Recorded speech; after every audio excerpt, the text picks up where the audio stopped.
Donc le projet en question en RDC s'appelle 1 milliard d'arbres pour 2023 en fait, Congo RDC. Donc le but étant c'est d'aller planter des arbres de manière progressive durant 4 ans. Et je me trouve à être, moi, avec toute l'humilité que je peux avoir dans ce cas-là, parce que c'est un gros projet, un petit peu le chargé de mission dans la partie matérielle, on va dire, du projet. Puisque effectivement il y a plein de techniciens autour de nous, il y aura plein de collaborateurs, plein de gens qui vont intervenir de différentes manières.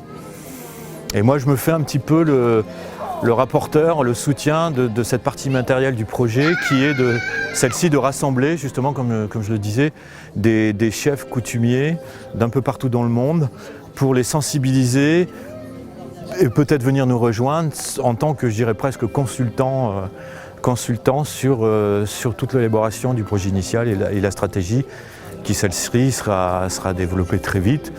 Et pour ce faire, on va se rencontrer d'ailleurs très tôt, je crois que c'est au mois de septembre, fin septembre si je ne dis pas de bêtises, où on a déjà plus de, si je ne dis pas de bêtises, 180 invités, auxquels se rajouteront justement cette délégation des peuples natifs et de leurs chefs traditionnels, proches de la forêt forcément, puisqu'on va aller les chercher en Haute-Mauricie, en Amérique du Sud et ailleurs.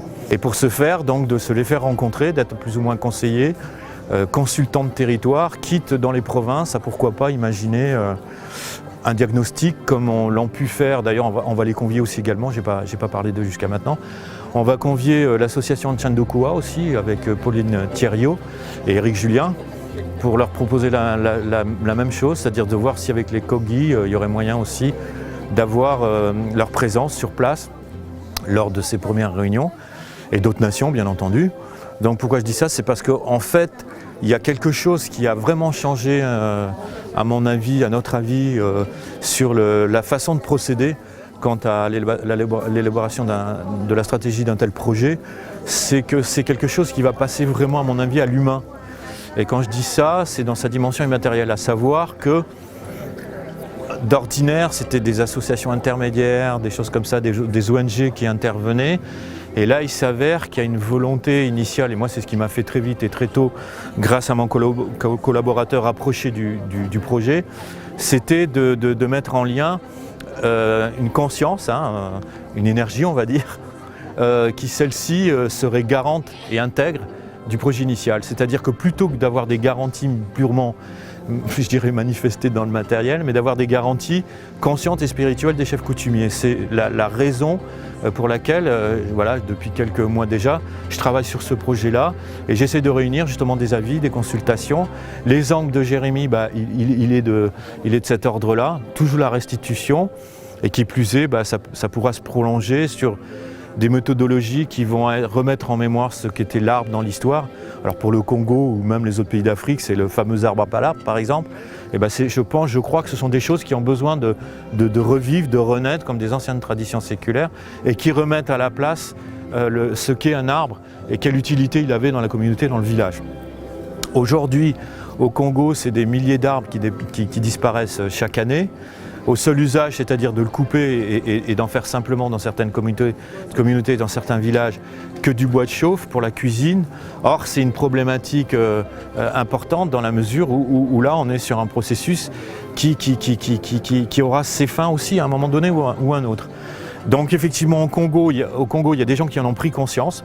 Il y a des gens qui travaillent autour de ça. On a fait appel à moi pour cet aspect immatériel. On a 4 ans pour se réaliser. Avec mes collaborateurs, ce que je peux dire moi, c'est que si je m'engage effectivement, personnellement, individuellement dans ce projet, c'est de toute façon pour qu'il soit viral et qu'il serve à la limite en termes de vue politique, en termes de vue générale, à toute personne, à toute communauté, à tout pays, à toute province qui voudrait s'engager à en faire autant. Je reste sûr et conscient que c'est que par ce moyen-là, aujourd'hui, qu'on va pouvoir faire avancer les choses. Je crois que l'urgence, c'est de planter des arbres. On voit bien que c'est un petit peu dans l'air du temps, puisque depuis ces dernières semaines, justement, on ne voit que ça, c'est-à-dire des écoles qui s'y mettent, des images qui apparaissent avec une rue sans arbres et d'autres ombragées. Voilà, c'est pas la même vie, c'est pas la même façon d'appréhender les choses. Et cette problématique-là, on la retrouve partout dans le monde. Donc voilà, c'est l'objet même de ce qui a fait naître ce projet. Il avance, les premières réunions se font. Les appels de fonds sont lancés aussi. Il y a des réunions en ce moment même au Congo pour en parler. Je pense qu'à Paris, ça remue aussi. En Belgique aussi également. Les gens se tournent vers ces projets de plus en plus ces dernières semaines.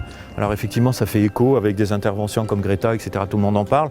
Nous, on a d'autres vues de tout ça au Congo parce qu'en fait, on pense à l'ingénierie, par exemple, de la jeunesse congolaise qui peut aller aussi apporter beaucoup. Et si on avait quelque chose à mettre en avant, c'est justement la jeunesse congolaise qui travaille là-dessus et qui elle aussi pourrait apporter beaucoup de choses pour l'élaboration même d'un aussi beau projet à long terme.